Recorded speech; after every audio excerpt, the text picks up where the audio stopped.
Hello guys বন্ধুরা, আজকে জুমাবাদ, পবিত্র জুমাবাদ নামাজে যাব এখন।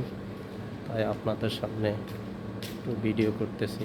এখন মসজিদের সাথে যাব, মসজিদের দিকে যাচ্ছি ধীরে ধীরে। সবাই কেমন আছেন? আশা করি ভালো আছেন। পবিত্র জুমাবাদ, সবাইকে জুমাবাদে মোবারকবাদ জানাই। ভালো থাকুন, সুস্থ থাকুন। দেখেন এই মানসু মার্কেটের এখন কোনো মানুষ নাই, সব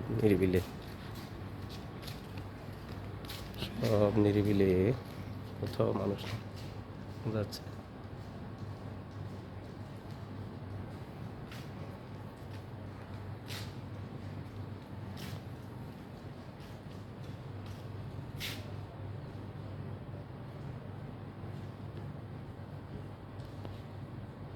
সবাই ভালো থাকুন, আল্লাহ হাফেজ। ভালো থাকুন, সুস্থ